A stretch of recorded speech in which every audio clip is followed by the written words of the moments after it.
Hello dear students, welcome back to Y B biology classes.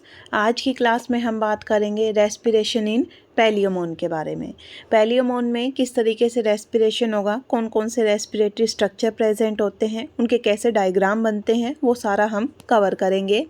तो चलिए start करते हैं with the respiration in Palaemon respiratory structure के discussion के साथ में। कि जो रेस्पिरेटरी स्ट्रक्चर है वो यहाँ पर काफ़ी वेल डेवलप्ड मिलते हैं और उसमें 3 स्ट्रक्चर आते हैं मेनली।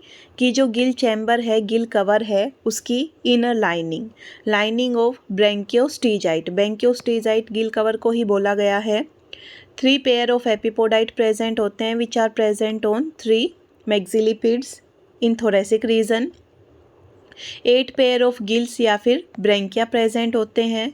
जो ये तीनों स्ट्रक्चर हैं ये 2 बड़े बड़े लार्ज कंप्रेस्ड गिल चैम्बर के अंदर प्रेजेंट होते हैं, जो कि थोरेक्स के दोनों साइड में प्रेजेंट है। कि जो ये थोरेसिक रीजन है, इस थोरेक्स के यहाँ पर ऐसे दोनों साइड में ये गिल चैम्बर प्रेजेंट होते हैं। गिल चैम्बर इंटरनली और एक्सटर्नली कवर अप मिलते हैं, बाउंडेड मिलते हैं विद एपीमेरोन एंड कैरापेस। जो एपीमेरोन है वो थोरेक्स की जो ये ऐसे लेटरल लाइनिंग होती है, इसको एपीमेरोन बोलते हैं, lateral wall of thorax internally. बाहर की साइड में जो ये गिल चैम्बर है, ये gill chamber curving pleural side of carapace या फिर ब्रैंकियोस्टीजाइट से ये कवर मिलते हैं। तो जैसे ऐसे ये पूरा स्ट्रक्चर मिलता है। जो ये वाली इंटरनल लाइनिंग है वो एपीमेरोन थोरेक्स की लेटरल वॉल और ये गिल चैम्बर की लाइनिंग। गिल चैम्बर 3 साइड में ओपन अप होगा, एंटीरियर, पोस्टीरियर एंड वेंट्रल। जो डोर्सल साइड है वहाँ पर इसकी कोई ओपनिंग नहीं है, ऊपर की ओर कोई ओपनिंग नहीं है, आगे पीछे और नीचे की ओर इसकी ओपनिंग है। 3 ओपनिंग होती है गिल चैम्बर की। अब एक एक करके जो हमने ये रेस्पिरेटरी स्ट्रक्चर के नाम लिखे हैं, एक एक करके इनके बारे में हम डिस्कस करते हैं। कि जो लाइनिंग है ब्रैंकियोस्टीजाइट की या गिल कवर की वो काफ़ी थिन होगी।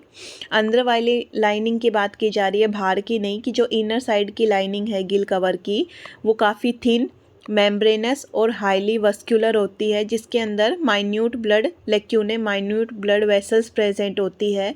ये एक लार्ज रेस्पिरेटरी स्ट्रक्चर बनाती है जो कि ऑक्सीजन जो कि डिज़ोल्व होती है वाटर में, उसे एब्जॉर्ब करने का काम करेगी और ब्लड की जो CO2 है वो वाटर में रिलीज़ करवाने का काम करती है।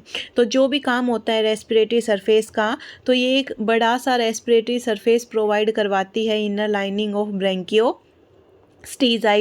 जिसकी हेल्प से ऑक्सीजन को वाटर में से एब्जॉर्ब कर लिया जाएगा और CO2 दे दी जाएगी वाटर में थ्रू द डिफ्यूज़न। एपिपोडाइट की हम बात करें तो 3 पेयर में सिंपल फोलेसियस पत्ते के जैसे दिखने वाले हाईली वस्कुलर इंटेगुमेंटेड आउटग्रोथ होती है एपिपोडाइट। और ये जो मैक्सिलिपिड है उनका जो कोक्सल सेगमेंट होता है वहाँ पर प्रेजेंट होते हैं। Anterior part of gill chamber को ये ऑक्यूपाई करते हैं। स्ट्रक्चर में देखेंगे कि कहाँ पे ये इनकी स्ट्रक्चर प्रेजेंट है। जो फर्स्ट एपिपोडाइट होता है वो दोनों के कंपैरिजन में, बाकी 2 के कंपैरिजन में बड़ा मिलेगा और बाइलोब्ड स्ट्रक्चर मिलेगा। ये एज एन प्रिमिटिव गिल की तरह, रेस्पिरेटरी ऑर्गन की तरह काम करते हैं। 8 पेयर में गिल मिलेंगे जिसे ब्रैंकियाई भी बोलते हैं। 8 पेयर ऑफ गिल्स हैं वो गिल चैम्बर के अंदर प्रेजेंट होंगे। जब हम गिल चैम्बर को रिमूव करेंगे तो हमें इन 8 में से 7 गिल एक्सपोज्ड मिलते हैं।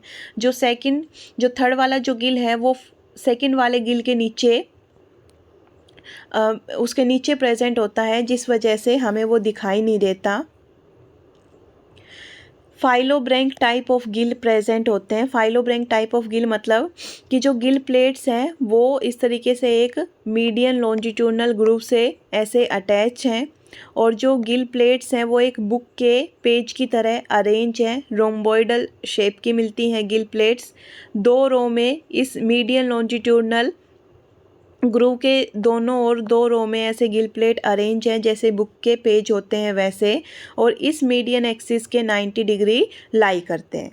और जो एक गिल है उसकी शेप है वो क्रीसेंट शेप या फिर हाफ मून लाइक शेप दिखती है।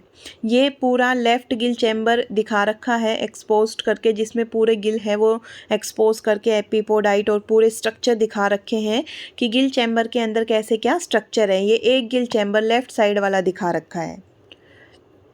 तो जो थोरेसिक रीजन है वहाँ पर 3 ऐसे मैक्सिलिपिड है और इन मैक्सिलिपिड के ऊपर, तीनों मैक्सिलिपिड के ऊपर ये 1, 2, 3 एपिपोडाइट होते हैं। जो फर्स्ट वाला है वो बाइलोब्ड है, बाकी इसके कंपैरिजन में छोटा साइज़ रखते हैं। और जो 5 वॉकिंग लेग हैं 1, 2, 3, 4, 5, इन 5 वॉकिंग लेग के कोरस्पॉन्ड 5 गिल्स प्रेजेंट होते हैं। गिल्स की पोजीशन के बेसिस पे इन्हें नाम दिया गया है, जैसे पोडोब्रैंक जो कि पोडा पैर पे प्रेजेंट है, आर्थ्रोब्रैंक जो कि आर्थ्रोडियल मेम्ब्रेन के ऊपर प्रेजेंट है। 2 होते हैं, पोडोब्रैंक 1 होता है। ये आर्थ्रोब्रैंक है, ये पोडोब्रैंक है। इसके अलावा 5 प्लूरोब्रैंक होते हैं जो कि लेटरल साइड में मिलते हैं, इन वॉकिंग लेग के कोरस्पॉन्ड लेटरल वॉल से अटैच लेटरल साइड में मिलते हैं। जो आगे एक स्ट्रक्चर होता है एंटीरियर साइड में स्कैफोग्नेथाइट, जिसकी वाइब्रेशन मूवमेंट होती है। ये पूरा स्ट्रक्चर है गिल चैम्बर का। टाइप्स ऑफ गिल की बात करें तो 3 तरीके के गिल्स मिलते हैं on the basis of origin and attachment, podobranch, arthrobranch and pleurobranch. Podobranch foot gill, arthrobranch joint gill, pleurobranch side gill. Podobranch है वो अपेंडेजिस के जो कोक्सा है उनसे अटैच मिलेगा।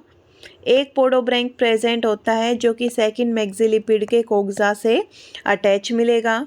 आर्थ्रोब्रैंक है वो आर्थ्रोडियल मेम्ब्रेन के ऊपर अटैच मिलता है। आर्थ्रोडियल मेम्ब्रेन क्या काम करती है कि लिम्स को, जो लेग्स हैं, जो मैक्सिलिपिड है, उन्हें बॉडी के साथ में अटैच करवाने का काम करती है और उस मेम्ब्रेन के ऊपर अटैच होते हैं आर्थ्रोब्रैंक टाइप ऑफ गिल्स।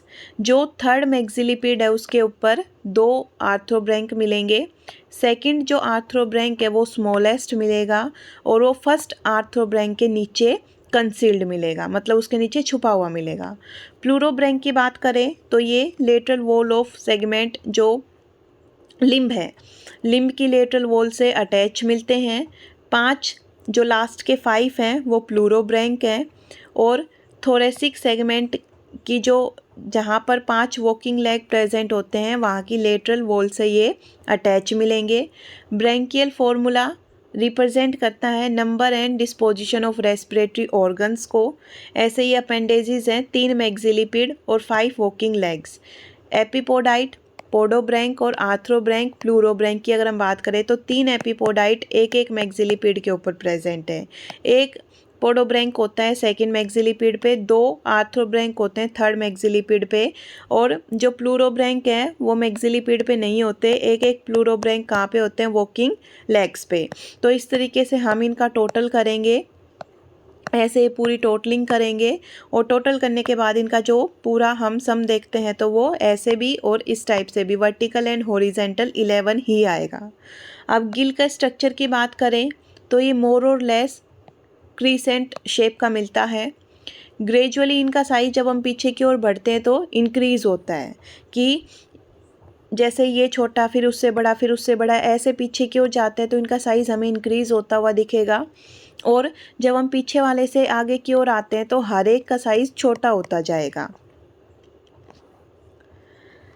फिर जो गिल है वो अटैच मिलता है थोरेक्स की वॉल से थ्रू ए स्मॉल कनेक्शन और उस कनेक्शन को नाम दिया गया है गिल रूट कि गिल रूट की वजह से ही जो गिल है वो अटैच मिलता है थोरेक्स की वॉल के साथ में। इस गिल रूट से जो नर्व है, ब्लड है, वो nerve supply, blood supply enter करेगी और लीव करेगी गिल को कि गिल में अंदर जाएगी और गिल से बाहर निकलेगी नर्व सप्लाई और blood supply through this gill roots.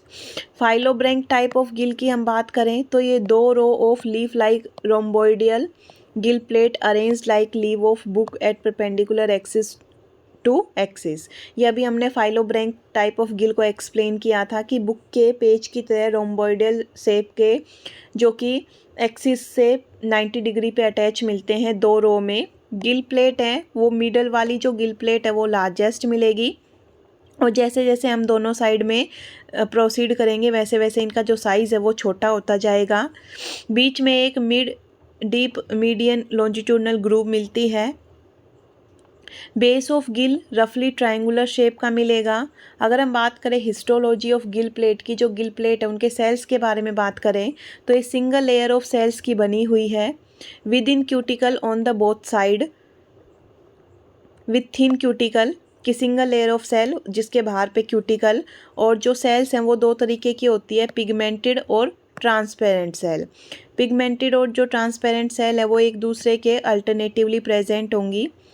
Gills के अंदर ब्लड सप्लाई की बात करें तो ऐसे ये पूरे इसमें ब्लड सप्लाई दिखा रखी है कि ऐसे दो लेटरल लॉन्जिट्यूडनल कैनाल प्रेजेंट होती हैं जो कि आपस में ट्रांसवर्स कनेक्टिव के थ्रू कनेक्टेड मिलेंगी, और इनके बीच में एक होती है मीडियन लॉन्जिट्यूडनल कैनाल जो ये ट्रांसवर्स कनेक्टिव है, इसके थ्रू एंटर करती है afferent branchial chamber with deoxygenated blood.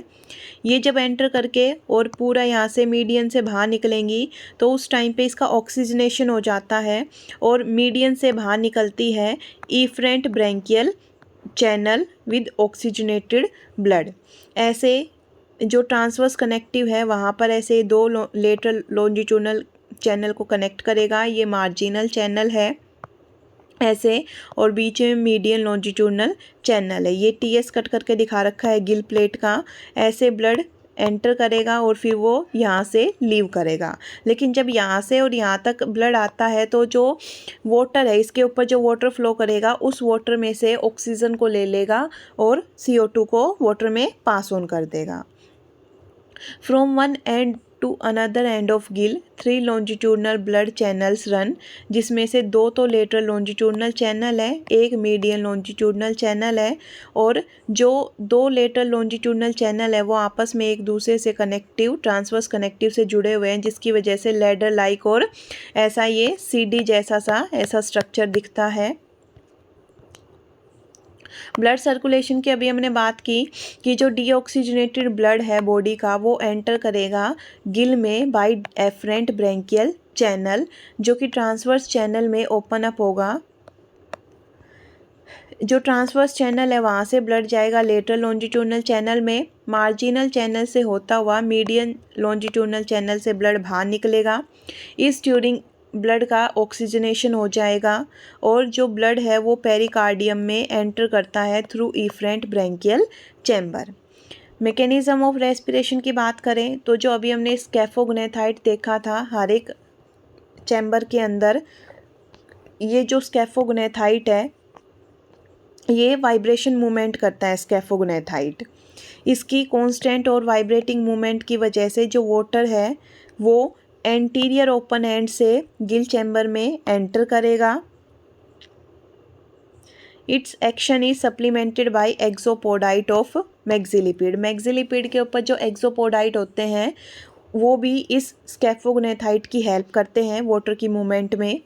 Fresh water enter करता है गिल चैम्बर के अंदर और ये पूरे जो ब्रैंकियोस्टीजाइट है, गिल है, एपिपोडाइट है, पूरे सबके ऊपर वाटर फ्लो करेगा। जब वाटर फ्लो करेगा तो जो ये स्ट्रक्चर है इनके अंदर रिच ब्लड सप्लाई है, उस ब्लड से एक्सचेंज होगा गैसेस का, कि जो extremely delicate thin gill plate है जो कि as an excellent permeable membrane की तरह काम करती हैं, वो गैसेस का पैसेज करवाएंगी on the basis of principle of diffusion, कि जो वाटर के अंदर डिजोल्व ऑक्सीजन है वो तो ब्लड ले लेगा और ब्लड के अंदर जो CO2 है वो वाटर के अंदर डिफ्यूज़ आउट कर दी जाएगी। तो ऐसे ही पूरा इसका मैकेनिज़्म चलता है रेस्पिरेशन का। ये इसके जो अभी डायग्राम बना रखे हैं वो फिर से डायग्राम बना रखे हैं। तो ये कंप्लीट एक्सप्लेनेशन है respiration in Palaemon. Thank you for watching my videos.